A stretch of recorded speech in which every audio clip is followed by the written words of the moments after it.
Saudara, pembahasan mengenai Kristologi. Hari ini kita khusus bicara mengenai inkarnasi. Kata inkarnasi tentu sudah pernah kita dengar atau termasuk sering. Sebab terminologi kata ini juga ada di dalam berbagai agama. Tetapi kita tidak akan menyinggung konsep inkarnasi dalam berbagai agama tersebut. Sebab kita hanya memfokuskan pada pembahasan inkarnasi dari sudut pandang kekristenan yang tentu harus dialaskan pada kebenaran Alkitab. Tidak didasarkan pada terminologi apapun dari agama lain.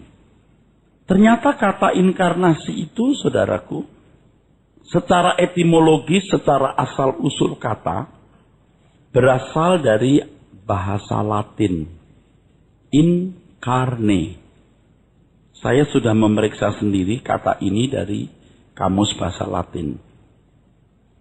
In berarti ke dalam atau masuk, carne, yang kalau membaca mestinya lebih panjang karena carne. Carne berarti daging atau flesh. Jadi inkarni berarti masuk ke dalam daging. Nah, kata yang sejajar dengan ini kita bisa temukan dalam 1 Timotius pasal 3 ayat 16. Dalam bahasa Yunani ada kata ensarki. Bahwa ia telah mengambil rupa manusia. Begitu dalam teks bahasa Indonesia. Mengambil rupa manusia. Teks aslinya ensarke. En itu juga sama artinya masuk atau ke dalam. Sarke dari kata sarkos, daging. Yang memiliki padanan kata basar dalam bahasa Ibrani. Jadi sebenarnya kata ia mengambil rupa manusia lebih tajam diterjemahkan ia masuk dalam daging. Atau ia mengenakan daging. Nah itu inkarnasi, saudara. Bukan reinkarnasi, beda. Kalau reinkarnasi artinya dilahirkan kembali. Ya, dalam agama lain terdapat pengajaran mengenai reinkarnasi ini. Tapi seperti yang tadi saya kemukakan, kita tidak perlu membahas itu. Nah, pengertian inkarnasi untuk konteks kekristenan dalam kehidupan Tuhan kita Yesus Kristus, tentu kita harus mengerti dengan benar, saudaraku sekalian, bahwa Allah Anak yang sering juga disebut pribadi kedua dari Allah Tritunggal, telah masuk ke dalam kehidupan manusia dengan mengenakan daging yang persis seperti kita. Alkitab mengatakan bahwa dalam segala hal, ia disamakan dengan manusia. Ibrani pasal 2 ayat 17. Kita baca dulu, saudara. Ibrani pasal 2 ayat 17. Ibrani 2 ayat 17. Itulah sebabnya, maka dalam segala hal, ia harus disamakan dengan saudara-saudaranya, supaya ia menjadi imam besar yang menaruh belas kasihan dan yang setia kepada Allah, untuk mendamaikan dosa seluruh bangsa. Saudaraku, ini memang sukar dimengerti, saudara. Bagaimana Tuhan semesta alam, artinya Allah Anak yang selama ini bersama-sama dengan Bapa dalam menciptakan dunia dengan segala isinya, masuk dalam kehidupan manusia, menjadi manusia yang dalam segala hal disamakan dengan kita. Itu sukar dimengerti. Oleh karenanya banyak pihak yang tidak bisa menerimanya. Mereka tidak bisa mengerti Allah menjadi manusia. Nah kuncinya, saudaraku, cluenya itu pada hal ini. Perhatikan. Bahwa yang menjadi manusia bukan Allah Bapa. Yang menjadi manusia bukan Allah Bapa. Allah Bapa itu Allah yang tidak pernah kelihatan. Roh adanya. God is spirit, pneuma ho theos. Bapa tidak pernah menjadi manusia. Yang menjadi manusia itu adalah Allah anak yang memang juga sering menyatakan diri dalam berbagai penyataan dan penampakan dalam perjanjian lama. Bahwa di perjanjian lama Allah menyatakan diri dalam berbagai penyataan dan penampakan. Itu bukan Allah Bapa, itu Allah Anak. Nah, Tuhan Yesus datang berinkarnasi, masuk ke dalam daging. Memang sulit dimengerti, saudara. Tetapi ini yang harus kita berani terima, bahwa Allah Bapa yang adalah roh adanya itu memiliki anak. Yang masuk lembaga atau instansi kealahan. Yaitu yang menjadi manusia dan diberi nama Yesus. Itu intinya. Jadi kalau tidak bisa menerima fakta ini, maka tidak akan bisa menerima juga realita Allah menjadi manusia. Nah, saudara juga harus mulai belajar membiasakan menerima hal ini. Bahwa Allah yang tidak kelihatan, roh adanya ini memiliki anak, memiliki putra. Kalau Anda tanya, emangnya Allah punya anak? Manusia salah satu. Kalau ditanya, kalau Yesus anak berarti ciptaan. Manusia juga sebenarnya bukan ciptaan. Tubuhnya ciptaan dari tanah. Tapi rohnya bukan ciptaan, hembusan dari Allah. Kalau begitu, Tuhan Yesus ada awalnya. Kapan dia diciptakan? Tidak bisa dikatakan kapan dia diciptakan. Karena ia sudah ada sebelum ada perjalanan waktu. Ya, saudara. Dan kalau saudara belajar mengenai Lucifer yang jatuh, kita belajar dalam seri meeting yang panjang.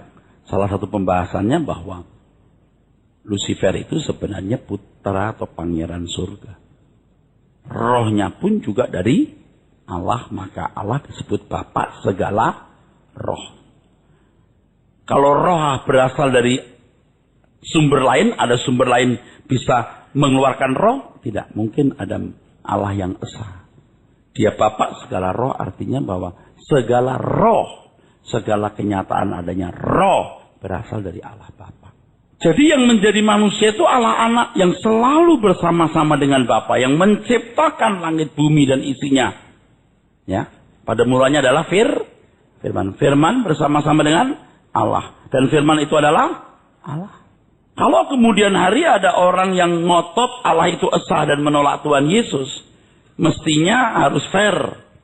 Jika orang mengaku adanya Allah, adanya Adam dan Hawa, itu sumbernya Alkitab. Tidak ada sumber lain yang dapat ditemukan di atas muka bumi mengenai Allah semesta alam yang menciptakan langit dan bumi, kecuali dari kitabnya orang Ibrani. Tidak ada kitab lain. Nah, ketika agama Kristen muncul di abad pertama itu, ya kita berakar pada kitab perjanjian lama. Lalu kalau ada agama lain yang juga mengenal mengenai Allah semesta alam, mengenai Adam dan Hawa, saya tidak berhak untuk menjudge atau menghakimi. Tapi kalau mengambil sumber dari perjanjian lama, ya harus mau fair bahwa kata Allah sendiri di perjanjian lama disebut Elohim, artinya jamak. Baiklah kita, baiklah kita. Harus fair. Tapi kalau diambil sumber lain, ya saya tidak tahu apakah ada sumber lain. Ya, jangan sumber yang benar nanti dituduh palsu gitu. Nah, akhirnya kita tidak bisa bicara lagi, dan daripada petototan mendingan kita diam dan biarlah kelakuan kita membuktikan apakah yang kita percaya itu benar. Maka Tuhan mengatakan kamu saksinya. Tuhan Yesus berinkarnasi ke dalam daging tidak dengan cara spektakuler atau cara yang menakjubkan seperti yang sebenarnya diharapkan oleh orang Yahudi, saudaraku. Ya, ia datang dalam atau melalui proses kelahiran seperti manusia biasa. Orang tuanya adalah Maria dan Yusuf, gadis desa sederhana. Silsilah orang tuanya juga jelas, tercatat dalam Alkitab sebagai keturunan Abraham, dalam garis keturunan Daud. Setelah zaman pembuangan, yaitu sejak tahun 586 sebelum Masehi, orang Yahudi Tidak pernah punya negara. Mereka jatuh dari satu kekuasaan negara asing, bangsa asing, ke bangsa asing yang lain. Dan mereka sangat merindukan satu kerajaan Israel raya, ya, yang jaya, yang kuat. Tapi mereka tidak pernah mendapatkan itu. Nah, pada zaman penggenapan, yaitu zaman ketika Tuhan Yesus datang ke dunia mengenakan daging ini, orang Yahudi sedang dikuasai oleh kekaisaran Roma. Dan mereka, orang-orang Yahudi, sedang menantikan seorang Mesias. Dan mereka mengharapkan bahwa sosok itu sosok yang pantas disebut Mesias. Nah, ternyata sosok Mesias yang hadir ini anak tukang kayu. Anak tukang kayu. Bukan darah keturunan imam atau jelas-jelas raja, walaupun punya garis keturunan Daud. Rupanya orang Yahudi sudah memiliki konsep Mesias menurut versinya. Dan keberadaan Tuhan Yesus yang dalam tanda kutip hina itu diragukan. Diragukan, saudaraku. Padahal Alkitab sudah menubuatkan bahwa kelahiran Tuhan Yesus adalah kelahiran wajar. Seperti manusia melalui anak darah atau perawan Maria. Alkitab sudah menubuatkan itu. Ya, dikandung oleh Roh Kudus, bukan hasil hubungan laki-laki dan perempuan. Tetapi orang Yahudi sudah gelap mata karena mereka sudah punya konsep versi Mesias menurut mereka. Nah, saudara sekalian, fakta kelahiran Tuhan Yesus melalui proses natural seperti manusia lain ini penting. Sebab ini merupakan prasyarat dari seorang juru selamat yang menggantikan tugas Adam yang gagal. Ingat corpus delicti. Nah, Bapak Ibu, Adam ya, bukan dilahirkan dari hubungan laki-laki dan perempuan, saudara. Tubuhnya dari tanah, rohnya dari Allah ketika Allah menghembus buah yipak. Allah menaruh rohnya. Bukan roh Allah, roh dari Allah yang menjadi roh manusia. Nismat Hayim. Sehingga manusia menjadi makhluk yang hidup. Ini tidak mewarisi kodrat dosa. Sekarang Tuhan Yesus juga mengenakan daging. Tidak mewarisi kodrat dosa. Ingat bahwa Adam yang seharusnya bisa mengalahkan iblis atau Lucifer yang jatuh dengan kehidupan yang taat, yang tunduk, yang patuh, yang total submission gitu. Tapi Adam gagal. Nah, Tuhan Yesus yang menggantikan tugas Adam ini. Maka dalam segala hal dia harus disamakan. Tidak boleh ada kelebihan. Jadi kalau tanya apa kelebihan Tuhan Yesus dari Adam, dari manusia, satu aja kelebihannya. Roh Tuhan Yesus itu roh Allah anak. Sedangkan rohnya Adam itu roh manusia. Betul? Sama-sama berasal dari Bapa. Tapi yang satu ini istimewa karena ini masuk lembaga kealahan yang sejajar dengan Allah. Saya telah mengupas secara detail mengenai Filipi 2 5-7 ya. Pengupasan per kata dari bahasa Yunani. Itu memang cukup rumit. Maksud saya memberikan pemaparan itu, pembedahan dari teks aslinya supaya Bapak Ibu mengerti bahwa Tuhan Yesus itu benar-benar sejajar dengan Allah dalam kealahan. Dalam kealahan. Tapi dalam hierarki, Bapa lebih besar. Sebab dia Bapa. Bapa lebih besar. Nanti kita akan bahas sampai pada ketika Tuhan Yesus menyebut Bapa itu Allah. Eloi, Eloi, lama sabachthani. Kenapa Tuhan Yesus juga berdoa? Kalau dia Allah sendiri. Nah, itu kan mesti dijawab. Dan nanti aplikasi atau implementasi dari kebenaran ini harus ada. Bukan hanya mengisi pikiran kita. Kalau cuma mengisi pikiran kita ya percuma. Harus ada impact, dampak.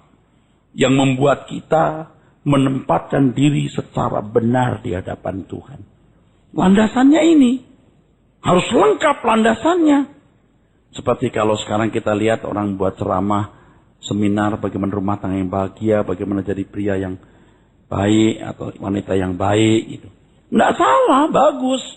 Tapi saya kasih tahu ya, orang yang menghormati orang tua belum tentu menghormati Tuhan. Orang yang membangun kerajaan keluarga belum tentu membangun kerajaan Allah. Tapi orang yang menghormati Tuhan pasti menghormati orang tua. Orang yang membangun kerajaan Allah pasti membangun kerajaan keluarga, di mana keluarga bagian dari kerajaan Allah. Ingat itu. Jangan sampai kemudian fokusnya berubah. Kenapa orang nggak sampai menembus beyond the grave, langit baru, bumi baru? Kenapa orang nggak bisa nembus bahwa Allah lah pusat hidup kita? Kita tidak boleh punya kesenangan kecuali satu, menyenangkan Dia. Apapun yang kita lakukan harus untuk kepentingan Tuhan. Kurang dari itu nggak pantas disebut hamba. Kenapa orang nggak bisa tembus ke sana? Karena landasannya nggak lengkap. Dan Anda berbulan-bulan belajar ini, itu impact-nya, dampaknya harus ada. Implikasi dan aplikasi dari apa yang saya ajarkan harus real dan nyata dalam ekspresi hidup saudara. Kalau tidak, something wrong. Harus tergelar dalam tindakan hidup. Jadi, Tuhan Yesus harus sama persis dengan Adam. Oke? Jelas? Allah tidak bisa menghukum iblis sebelum bisa membuktikan iblis bersalah. Bagaimana cara membuktikannya? Harus ada satu sosok pribadi yang taat, yang patuh, yang setia kepada Bapa tanpa syarat. Tuhan Yesuslah yang melakukannya. Makanya dalam segala hal ia disamakan. Itulah sebabnya atau maka seharusnya itu hoten oveilen. Kata hoten berarti demikianlah atau jadi. Kata oveilen dari akar kata oveilo yang berarti to be under obligation. Berkewajiban atau di bawah suatu tugas. Jadi menjadi sama dalam segala hal dengan manusia adalah sebuah kewajiban atau sebuah kemutlakan yang harus dijalani atau dipenuhi oleh Tuhan Yesus. Harus. Kemutlakan. Seharusnya demikian. Kata disamakan dalam bahasa aslinya adalah homoiotenai. Homoiotenai. To become similar. Similar. Yang artinya bahwa keadaan Tuhan Yesus tidak berbeda dengan keadaan kita. Dalam segala hal. Panta artinya semua atau menyeluruh. Menyeluruh. Tentu yang membedakan antara kita dengan Tuhan Yesus adalah bahwa ia tidak dilahirkan dari benih dosa seperti manusia pada umumnya yang mewarisi kodrat dosa. Dia bersama dengan Adam. Dia harus fight dengan iblis. Dan kalau kita nanti mempelajari pembahasan mengenai apakah Tuhan Yesus bisa berbuat dosa, itu satu bahasan. Nah, kita akan melihat bagaimana iblis mencoba untuk menjatuhkan Tuhan Yesus. Tidak mungkin dia dicobai kalau iblis tahu dia tidak bisa jatuh dalam dosa. Ya, tidak mungkin Tuhan Yesus berdoa dengan ratap tangis dan keluhan, betul? Kalau dia tidak bisa berbuat dosa.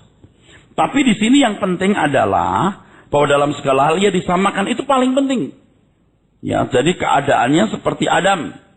Maka dia disebut sebagai Adam terakhir. Adam terakhir. Kata terakhir itu ya, itu mengerikan saudaraku. Adam terakhir. The last Adam. Adam terakhir. Bukan second Adam, tapi the last Adam. Adam terakhir. The first Adam dan the last Adam. Tuhan Yesus memiliki tubuh daging sama seperti manusia dengan metabolismenya. Berarti dia tidak bertulang baja, berkulit plat besi ya. Atau berplat galvanil gitu. Bukan demikian. Ia memiliki keadaan fisik sama persis dengan manusia. Dimulai dari kelahirannya dan proses pertumbuhannya ya. Jadi sangat keliru kalau Tuhan Yesus mengalami proses khusus tidak seperti manusia lain. Sebab ada indikasi bahwa Tuhan Yesus ini mengalami proses yang berbeda dari manusia lain. Ada buku-buku yang tidak diakui oleh Injil. Maksudnya tidak diakui oleh kanon sebagai bagian dari kitab suci. Yang menceritakan masa kecil Tuhan Yesus yang sakti, yang tanah dipegang jadi burung, dihembus gitu. Nah, kita nggak mengakui itu. Ya, ya sama dengan yang lain. Dia belajar.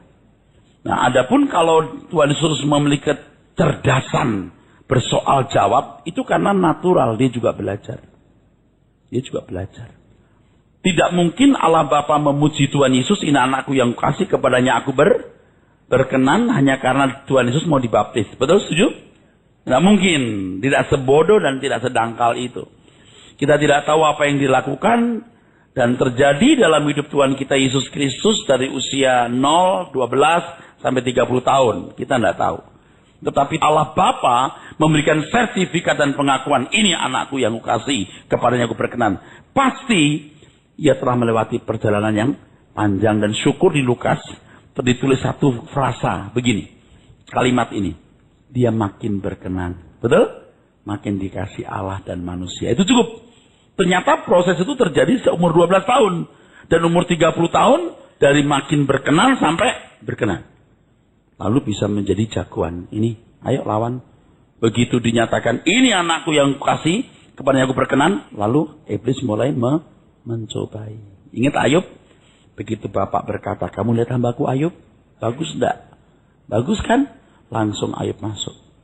Jadi saudara itu ya, bertumbuh sampai titik tertentu baru, ini anakku, itu baru perang benar.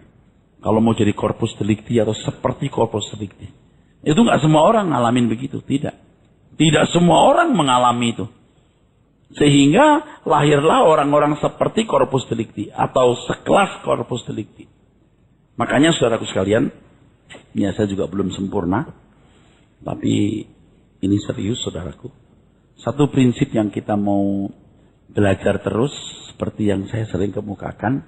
Yang pertama, apakah kita malu kalau tindakan kita itu dilihat orang? Kalau malu itu something wrong. Itu namanya berjalan dalam terang. Apakah Anda bisa dipercayai Tuhan, bukan dipercayai manusia saja? Artinya dimanapun kita berada, dalam pemandangan mata manusia atau tidak, kita tidak melanggar etika kehidupan. Oke? Anggap yang kedua. Setiap hari yang Tuhan berikan, anggaplah sebagai lembar putih. Jangan dinodai dengan kesalahan. Anggap? Sebenarnya ada dua lembar hidup kita yang nggak boleh dinodai. Yang pertama, lembar hati. Yang kedua, lembar usus. Lembar usus. Jangan makan sembarangan maksudnya. Ya, saya melewati puluhan tahun hidup dalam kesalahan.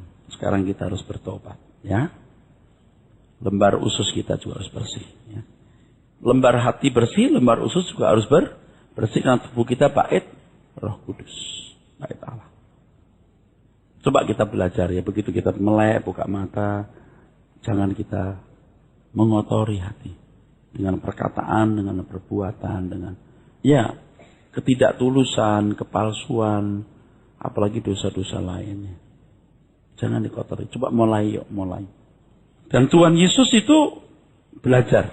Sampai titik tertentu Anda bisa dijagokan Tuhan. Nah itu Anda baru masuk pergumulan yang nyata untuk bisa menjadi pejuang Allah. Pejuang Allah. Yang juga bisa membuktikan iblis bersalah. Walaupun sebenarnya tidak dibutuhkan.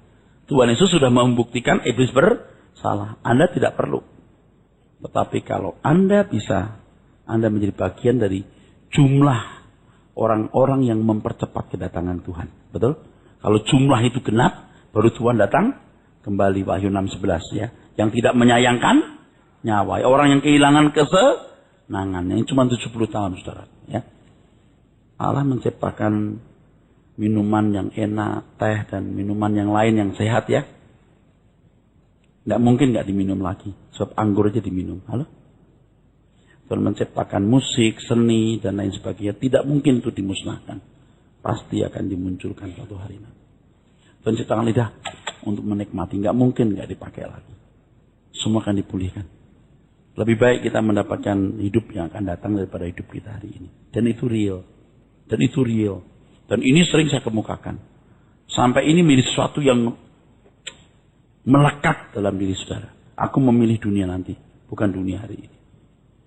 Itu baru kita bisa masuk pertobatan yang sungguh. Kalau enggak, biar pendeta juga omong kosong dah. Dia masih mau nyaman di dunia, saudara. Saya tidak bermaksud membandingkan diri saya kepada orang lain. Saya enggak bermaksud. Cuman saya berkata, saya belajar. Saya mau bertobat. Kalau saudara mau belajar begini. Apa yang Anda inginkan? Kalau yang Anda inginkan itu tidak bisa dinikmati bersama Tuhan, Anda berselingkuh sama Tuhan. Jangan menginginkan sesuatu yang Anda tidak bisa menikmati bersama Tuhan. Makanya anak-anak muda nggak mungkin menikah dengan orang yang tidak seiman. Kalau sampai di sini. Tidak mungkin menikah dengan orang yang tidak menyukakan hati Tuhan. Dan Anda tidak mungkin hidup bersama dengan orang yang tidak membahagiakan hati Tuhan. Nangkap ya? Jadi apapun alasannya, kalau dia tidak membahagiakan hati Tuhan, dia tidak akan bisa menjadi orang yang berkenan. Dan kalau Tuhan Yesus dalam segala hal bisa, dan segala disamakan dengan kita, dan bisa melakukan kehendak Bapa, berarti kita juga bisa. Secara metabolisme tubuh seperti kita, secara psikologi juga sama seperti kita. Artinya ada masa-masa krisis. Seperti ketika Tuhan Yesus berdoa kepada Bapa agar cawan lalu, artinya agar ia jangan menderita. Ketika salib di depan matanya. Itu memang tidak main-main. Sebab Tuhan Yesus harus memikul semua dosa dunia. Siapa yang tidak gentar? Kalau dia tidak bisa berbuat salah, dia nggak perlu gentar. Kalau dia tidak bisa merasakan penderitaan fisik dipaku, itu berarti sandiwara. Dia bisa ketawa. Ayo paku. Bercanda kali. Dan yang paling krisis, paling tinggi yang dialami Tuhan Yesus adalah, nanti kita belajar secara khusus ya, ketika dia berkata, Eloi, Eloi lama sabachthani. Allahku, mengapa engkau? Kok tahu? Orang tadinya dia dikebuki, ditelanjangi, dia nggak begitu. Tanda-tanda fisik tidak menunjukkan apakah seseorang ditinggalkan Allah atau tidak. Itu hanya dirasakan di dalam batinnya. Jadi ketika Tuhan berkata, Eloi, Eloi, dia tahu dia kehilangan Bapaknya.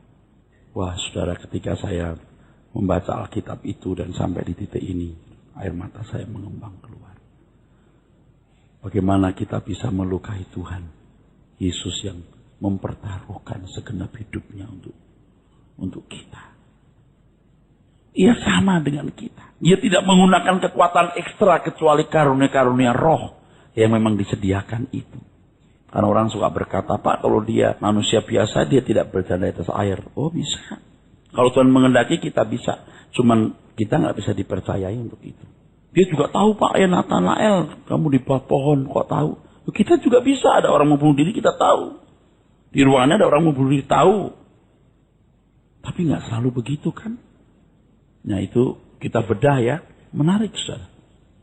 Kemanusiaan Tuhan Yesus itu sempurna. Kemanusiaan Tuhan Yesus itu sempurna. Kealahannya jangan ditanya karena rohnya adalah roh dari Allah. Kemanusiaannya sempurna. Kealahannya jangan dipersoalkan karena memang rohnya adalah roh anak Allah. Jadi dipersoalkan itu kemanusiaannya sempurna enggak? Atau dia pakai kekuatan-kekuatan ekstra? Enggak. Bayangkan kalau ada orang berenang di Selat Sunda. Dari Merak sampai ke pelabuhan Bakahuni. Dia bisa berenang. Wah sampai di ujung dia bilang, ayo seperti aku bisa. Sementara dia waktu berenang di bawah ada itu. Kawat. Terus orang suruh seperti dia lu nggak pakai kawat. Tricky itu, licik itu. Nah kalau kita harus menjadi seperti Tuhan Yesus. Lalu Tuhan punya kekuatan ekstra, kita tidak, kan licik. Tidak, dia segala hal disamakan dengan kita. Dalam segala hal. Kurang apa? Paham saudara? Ada loh gereja-gereja atau orang-orang Kristen, bahkan teolog-teolog yang gak mau terima ini. Gak bisa terima itu. Masuk dalam segala hal. Ini tidak membuat kita merendahkan Tuhan Yesus. Justru kita meninggikan Tuhan. Betapa hebatnya Tuhan Yesus ini. Bisa justru kita mau meninggikan Tuhan dengan hal ini. Tidak mengurangi.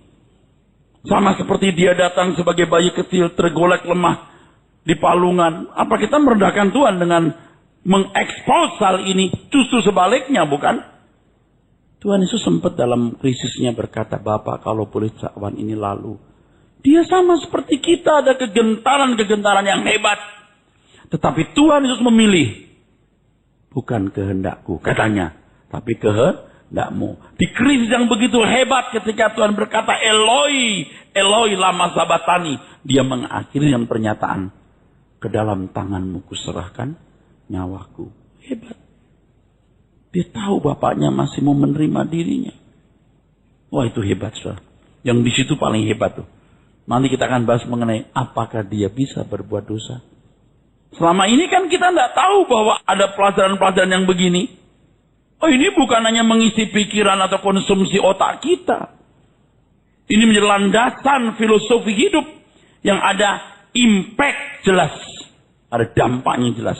Dan penjelasan itu ada implikasi. Implementasinya. Bagaimana menerapkannya. Apa relasinya dengan kita. Ketika ada pertanyaan yang dimunculkan. Apakah Tuhan Yesus memiliki gairah seksual? Pak, hati-hati Pak ngomong jangan menghina Tuhan. Enggak. Karena dikatakan dia akan makan seorang laki, bukan perempuan, bukan bencong. Bukan waria. Asli loh, laki-laki. Apakah dia punya gairah seksual? Nah kalau Alkitab mengatakan dalam segala hal disamakan, mestinya dijawab, ya. Pak jangan berlebihan bicara. Oh enggak, ikuti terus. Gairah seksual salah satu gairah yang normal ada pada setiap pria pada umumnya. Kalau dia tidak punya gairah seksual, tidak akan disebut laki-laki. Laki-laki itu bukan hanya komponen instalasi yang kelihatan bro. Tapi juga instalasi yang tidak kelihatan. Anda bisa ngerti maksudnya ya.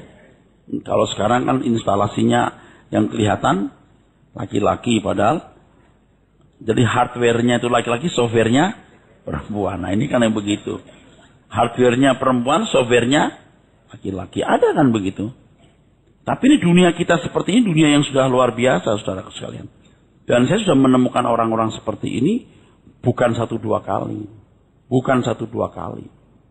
Dulu saya juga pernah melayani dengan pendeta yang begitu. Dia tidak ingin begitu bro. Jangan salahkan, temani jadi sahabat. Saya ketemu teman-teman dekat saya juga. Temannya begitu ketika diajak bersama, ketemu makan bersama. Saya bersikap netral aja.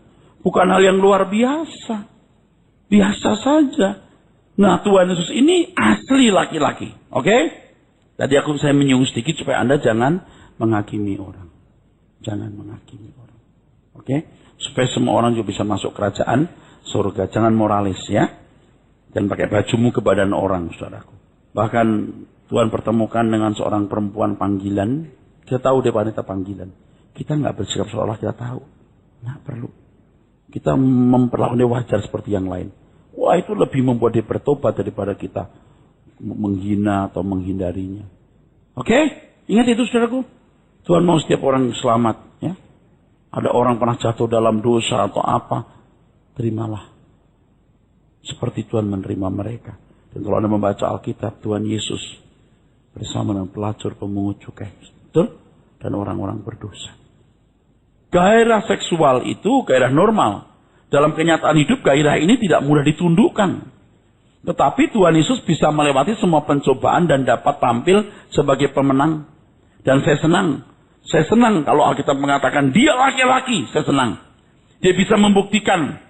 Dia lebih mencintai bapaknya daripada jatuh di gairah seksnya.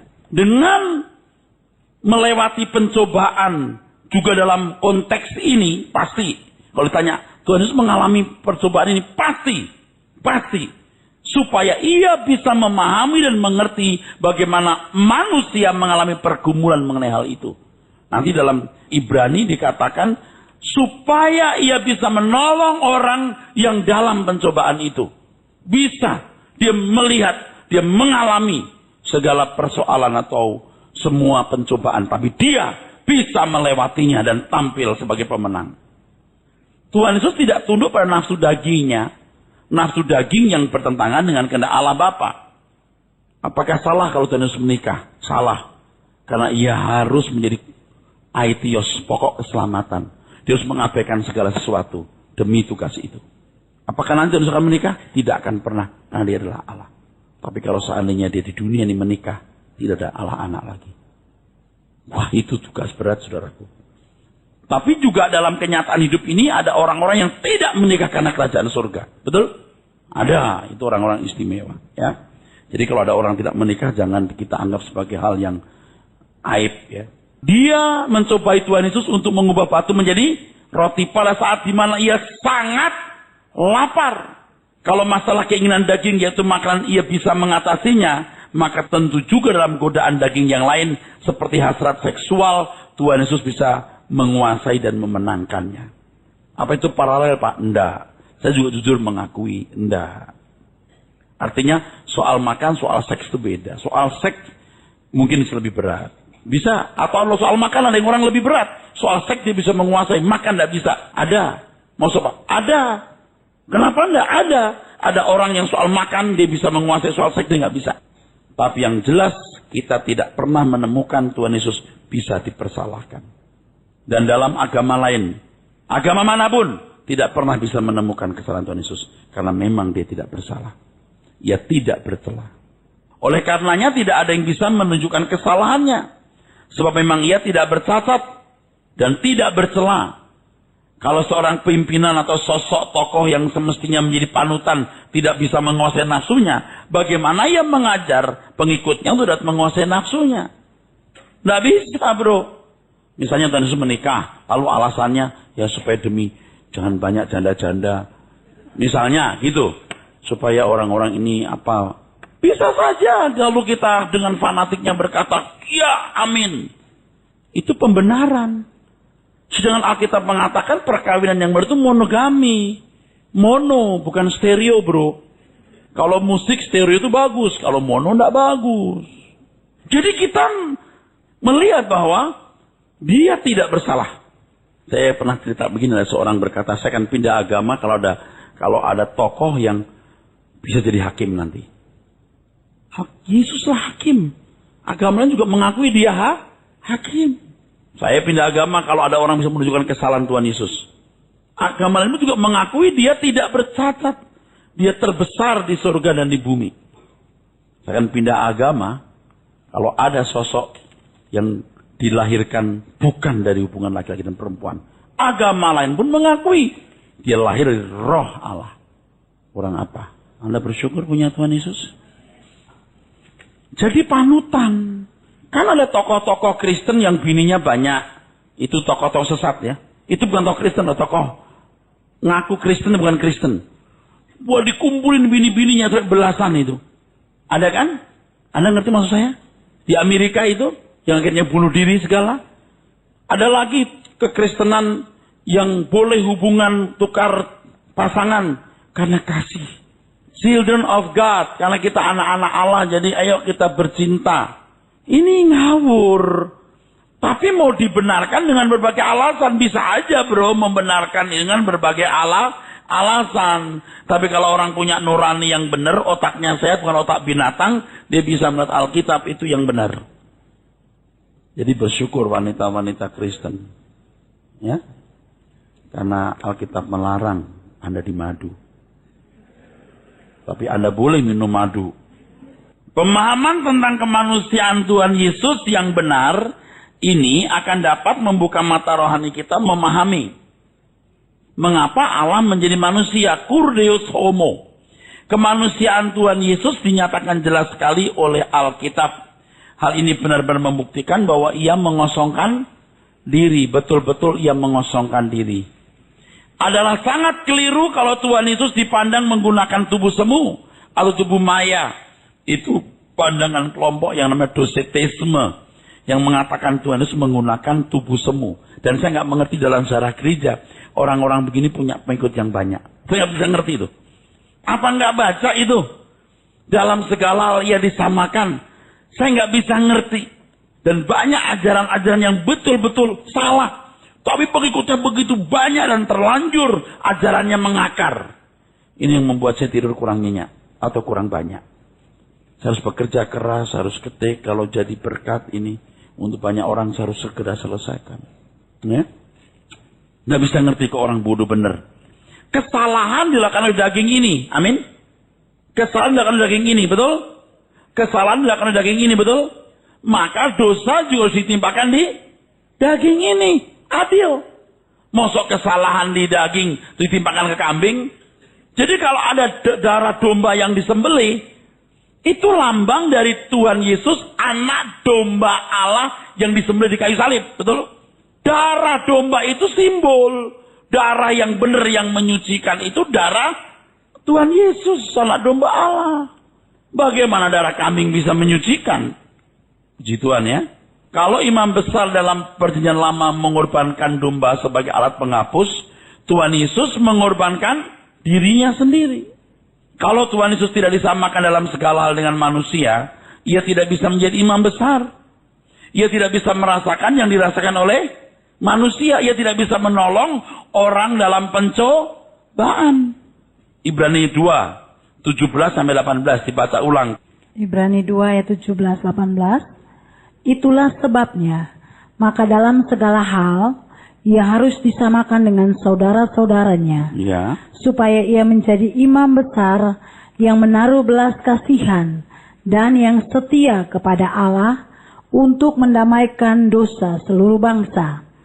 Sebab oleh karena ia sendiri telah menderita karena pencobaan, maka ia dapat menolong mereka yang dicobai. Makanya kalau kita berkata, Tuhan aku tidak sanggup lagi. Bisa nak. Tidak bisa. Aku penuh kelemahan, kekurangan. Aku selalu jatuh di kesalahan yang sama. Bisa nak. Tuhan nggak tahu aja. Aku pernah jadi manusia. Kita seringkali memanjakan perasaan dan melakukan permisif. Jadi artinya, ya enggak apa-apa lah aku penuh kekurangan dan kelemahan. Ya aku kan masih proses. Lu proses terus sekarang umur lu berapa? Saya saja terus terang takut saudaraku dengan usia seperti ini masih sisa berapa? 25 tahun masih enggak. Saya sih mau panjang saudaraku ya. Tapi dengan usia yang seperti ini aku bisa mengejar ketinggalanku enggak? Sebab kalau orang udah terlanjur salah, tidak bisa diperbaiki.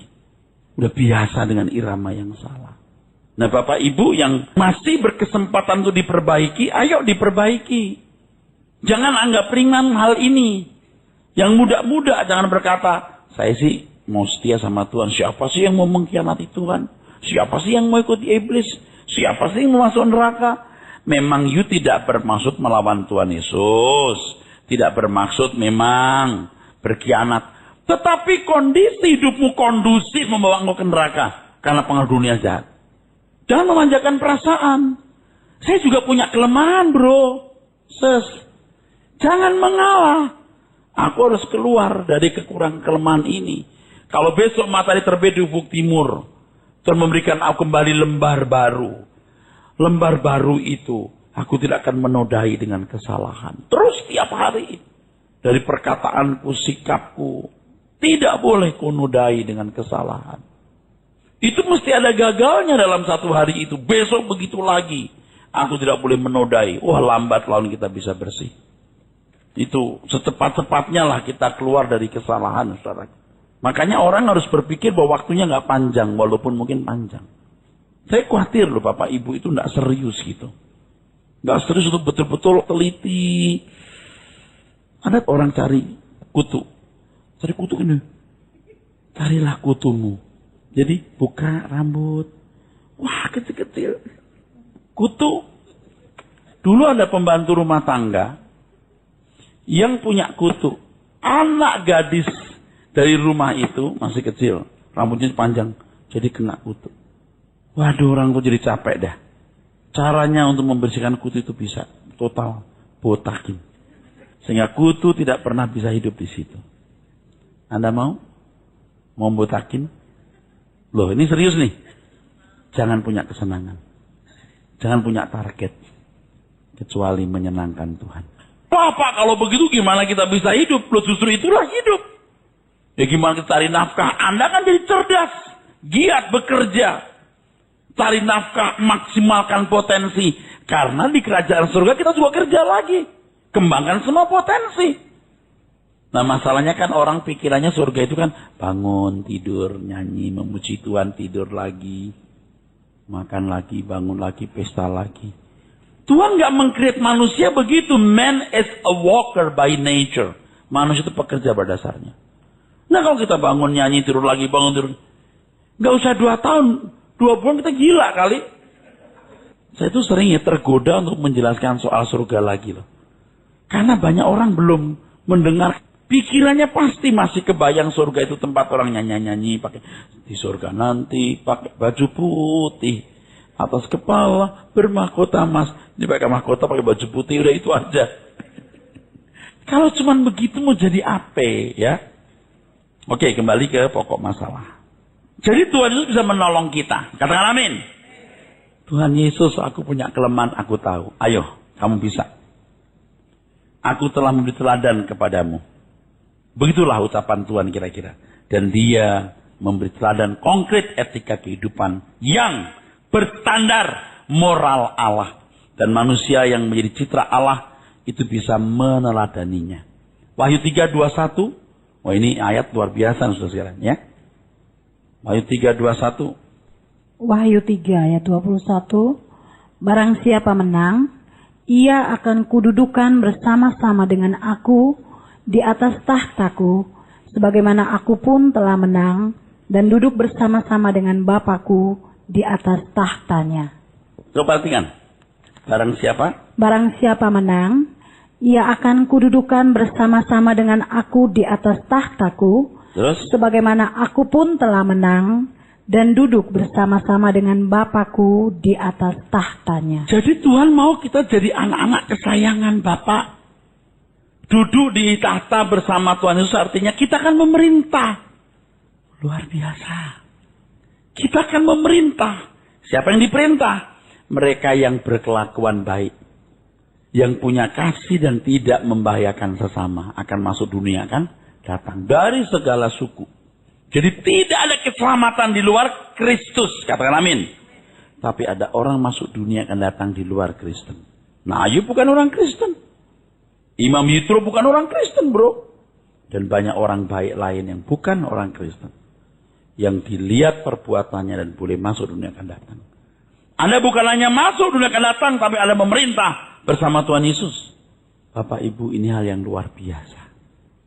Saya berharap saudara-saudara sekalian mengerti dan menjadi pelaku firman ini. Amin.